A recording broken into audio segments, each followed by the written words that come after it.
మీరు social media అన్నందుకు చెప్తాననమాట అండి. అందాక సహజీవనం గురించి మాట్లాడుకున్నాం.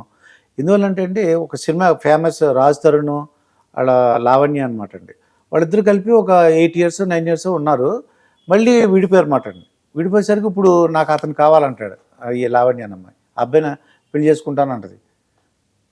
వీళ్ళ గురించి ఎందుకు మాట్లాడుతున్నానంటే ఇతను సినిమా హీరో కాబట్టండి. అంటే ఇవి సహజీవనం చేసి విడిపోయారు.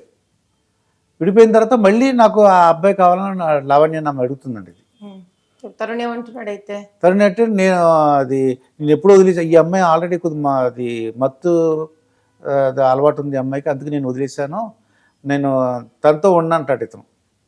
నువ్వే నాకు కావాలి, అవన్నీ అనవసరం అంటుంది, నన్ను ఉపయోగించుకున్నావు, 2 సార్లు అబార్షన్ అయింది అని చెప్తున్నాను. అంటే ఇటువంటివి మనం ఎందుకు చెప్తున్నాం, మీలాంటి వాళ్ళు చెప్పారనుకోండి, మిగతా జనరేషన్ వాళ్ళు మిమ్మల్ని ఎందుకు అడుగుతున్నారంటే మిగతా వాళ్ళు మీ ద్వారా ఒక విషయం అండి, ఆడపిల్లలు ప్రత్యేకించి తెలుసుకోవాల్సింది ఒకటి ఉంది ఇక్కడ. ఇది సహజీవనమా, ఎవరితోనా కలిసి బయటికి మనకు కావలసినట్టు తిరగడమా గురించి కాదండి. ఇది మన ఆత్మ సమ్మానం, ఆత్మాభిమానానికి సంబంధించింది. ఇప్పుడు పిల్లలు, సమాజం, ఫెమినిస్ట్ వీళ్ళందరూ ఎన్నన్నాననివ్వండి, ఆ అమ్మాయి 7-8 ఏళ్ళు సహజీవనం చేసింది. చేశాక ఈరోజు ఆ అమ్మాయి రోధన ఏమిటి?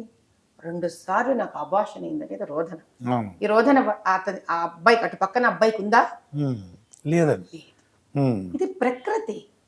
ఇది మనం దీనివల్ల చిన్న చూపు చూడబడుతున్నాము అని ఆలోచిస్తే కుంచితంగా ఉంటుంది. లేదు, ప్రకృతి మనకిచ్చిన అద్భుతమైన వరం.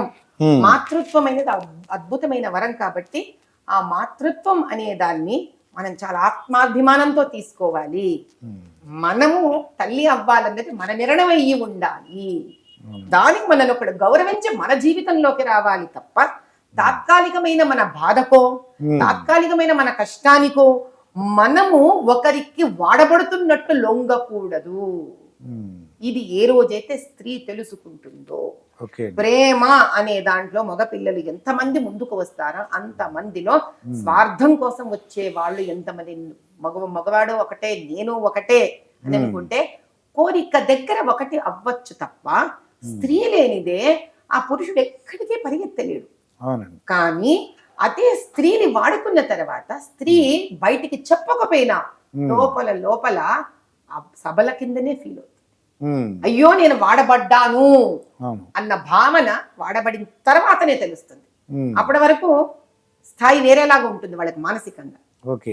ఆ కష్టం ఇప్పుడు అమ్మాయి అదే కదా ఏడుస్తోంది. ఇప్పుడు అమ్మాయి బాధపడుతున్నది అదే కదా. ఈ హుందాతనము నేనేంటి వాడికి లొంగేది, అంత ఇష్టం ఉండింటే ఆ పిల్లవాడు తల్లిదండ్రులు పిలిపించుకోవాలి. 1 నెల 2 నెలలో సంవత్సరం పాటు వాళ్ళు తిరిగి తెలుసుకున్న తర్వాత ఒకళ్ళనొకళ్ళు వివాహానికి వాళ్ళు ఒప్పించుకోగలగాలి. బేసిక్ గా ఈ సమస్యకు పరిష్కారం ఎక్కడ ఉంది అంటే, లావణ్య గారు తెలుసుకోవాల్సింది ఒకటి ఉంది. నేను ఒక స్త్రీగా నా ఔన్నత్యం ఏంటి? నేను పురుషుడి కన్నా కూడా స్త్రీ ప్రకృతిలో కానీ, భగవంతుడి దృష్టిలో కానీ, సమాజం దృష్టిలో కానీ ఒక ఉన్నతమైన స్థానంలో నేనున్నాను కాబట్టి నేను వాడబడకూడదు అని తెలుసుకోవాలి. నా ప్రేమను పొందాలంటే ఎదుటివాడికి ఒక అర్హత ఉండాలి. నన్ను సహధర్మచారిణిగా చేసుకోవాలంటే ఎదుటివాడికి ఒక స్థాయి ఉండాలి. స్థాయి డబ్బు కాదు, స్థాయి వ్యక్తిత్వం. స్త్రీని గౌరవించే వ్యక్తిత్వం లేని ఏ మగపిల్లవాడితో కూడా ఒక అమ్మాయి రాజీ పడితే ఇలాగే జీవితం ఉంటుంది. కాబట్టి ఇది సహజీవనానికి సంబంధించిన సమస్య కాదు. ఇది స్త్రీ తనని పొందడం, పురుషుడికి ఒక వ్యక్తిత్వము, ఒక నిలకడ, తర్వాత ఒక డిసిప్లిన్, ఇవన్నీ ఉన్న ఒక మగవాడు తప్ప తానిని ఒక అన్యుడు, సామాన్యుడు ఎవరు పొందడానికి వీలు లేదు అన్న ఒక గౌరవం కనుక స్త్రీ తనకు తానుకి ఇచ్చుకోగలిగితే అప్పుడు వాళ్ళ మధ్యలో వచ్చే బంధుత్వానికి కూడా ఒక మర్యాద వస్తుంది. అంతే. ఇప్పుడు మేడం, ప్రజల్లో కొంతమందిలో నేర చరిత్ర పెరిగిపోయింది మేడం. బెంగళూరులో ఏం జరిగిందంటే ఒక హాస్టల్ మాట, అది లేడీస్ హాస్టల్. దాంట్లోకి వెళ్ళి ఒక అతను వెళ్ళి ఒక అమ్మాయిని పొడిచేసాడండి. హాస్టల్ లోపల వరకు ఎలా వెళ్ళాడండి? వాచ్మెన్ దాటుకొని, వార్డెన్ ని దాటుకొని, వీళ్ళందరినీ దాటుకొని ఎలా వెళ్ళిపోయాడండి? అసలు అది యాజమాన్యం గుర్తించలేదు అనుకుంటా. వెళ్ళిపోయి ఏం చేశాడంటే ఆ అమ్మాయిని ఎందుకు పొడిచాడని అడిగితే తన గర్ల్ ఫ్రెండ్కి చెప్పిందంట ఆ అమ్మాయి, ఇతనికి ఆవారగా తిరుగుతున్నాడు, ఆడు మంచోడు కాదు, ఆడితో స్నేహం చేయొద్దని చెప్పింది. తమాషా ఏంటి తెలుసా ఇక్కడ మీరు, ఉమ్, ఆ గర్ల్ ఫ్రెండ్ కి అమ్మాయి చెప్పింది, నాకు మీరు చెప్పిన దాన్ని బట్టి అర్థమైంది ఏంటంటే ఉమ్, ఈ అమ్మాయి గర్ల్ ఫ్రెండ్ కి చెప్పింది, ఆ గర్ల్ ఫ్రెండ్ కి అమ్మాయి కన్నా వాడి మీద ఎక్కువ నమ్మకం, అందుకే ఈ అమ్మాయి చెప్పిందని వాడికి చెప్పేసింది కాబట్టి వీడొచ్చి అమ్మాయిని పొడిచాడు. ఓ ఆ స్త్రీయే అక్కడ స్త్రీకి శత్రు అయ్యింది. శత్రువైందండి. వాళ్ళు secret కాబట్టి అసలు ఆ ఉంచుకొని- అమ్మాయి ముందు చేయవలసింది ఏంటి, అసలు ఇన్ని ఏండ్ల బట్టి ఉమ్, నా స్నేహితురాలున్న అమ్మాయి ఈ రోజు నాకు ఈ వ్యక్తి గురించి ఇది చెప్తాంది అని అంటే అసలు నేను కొంచెం నిదానించి ఈ వ్యక్తి ఎవరో తెలుసుకుందాం అనుకోలేదు. ఉమ్, స్త్రీలో ఉండే సమస్య ఇదేనండి, ఇదేనండి. ఇదే. ఆ, అంటే ఒకరిని ఇష్టపడడం మొదలు పెడితే బలహీనమైపోతారు. అది స్త్రీ ఒకరిని ఇష్టపడడం మొదలు పెడితే బలహీనురాలైపోతుంది. ఉమ్, ఇష్టపడడం అనేది వేరు, తన వ్యక్తిత్వాన్ని, తన తెలివితేటలను, తనను తాను సంరక్షించుకోవడం, ఇవి రాజీ పడాల్సిన అవసరం లేదు. ఉమ్, స్నేహితురాలు చెప్పింది నిజం ఉండక్కర్లేదు, అబద్ధం అయి ఉండక్కర్లేదు. కానీ అది ఒకవేళ నిజమైతే ఉమ్, హాని తనకే కదా. కాబట్టి వెంటనే వెళ్ళి వాడికి చెప్పేసుకోకూడదు కదా, వాడెవరో ఇంకతో, మగవాడే ఆఖరికి. అవును, you never know what happens.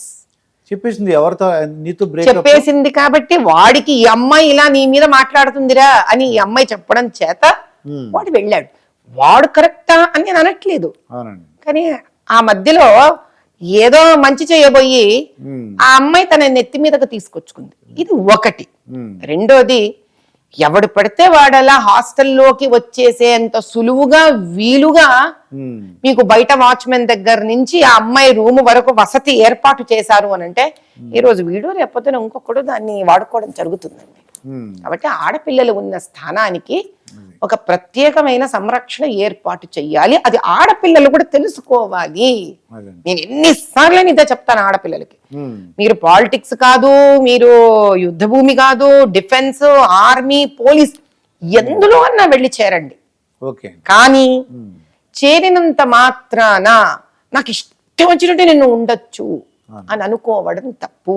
ఎందుకు అంటే నువ్వు బలహీనురాలు కాబట్టి కాదు, ఉమ్, ప్రకృతి ఒకరిని ఒకరిగా తయారు చేస్తుంది. కాబట్టి ఓకే. నీ సంరక్షణ నువ్వే చేసుకోవాలి. ముందు దానికి నిన్ను నువ్వు గౌరవించుకోవడం నేర్చుకోవాలి. ఒక స్త్రీ తనకు తాను గౌరవించుకోవడం నేర్చుకోవాలి. ముండికేసుకోవడమో ఉమ్, తెగింపుకో వెళ్ళకూడదు, వెళ్ళకూడదు. గౌరవించాలి. తనను గౌరవించితే తాను ఎదుటివాడు తనను గౌరవిస్తారు. చివరిగా మేడం, స్మితా సబర్వాల్ అని ఐఏఎస్ ఆఫీసర్, మన 10 years తెలిసే ఉంటుంది మీకు, మన కేసీఆర్ దగ్గర వర్క్ చేశాను సీఎంఓ ఆఫీస్లో. ఆవిడ ఏం చేశారు, ఒక ట్వీట్ పెట్టారండి, స్పెషల్లీ ఛాలెంజ్డ్ వాళ్ళు ఐఏఎస్కి రాకూడదని. ఐఏఎస్ అంటే నా ఉద్దేశంలో ఆలోచన అండి, ఉమ్, ఐపీఎస్ కాదుగా అవునండి, పరిగెత్తడానికి, దొంగల్ని పట్టుకోవడానికి. అవునండి. ఐఏఎస్ అంటే ఏంటి, మేధాశక్తిని, అనుభవాన్ని, విద్యను మధించి దేశ శ్రేయస్సు కోసము ఒక సలహాపూర్వకంగా వాళ్ళు ఇచ్చే వృత్తి, బాధ్యత ఐఏఎస్, అడ్మినిస్ట్రేటివ్ సర్వీసెస్.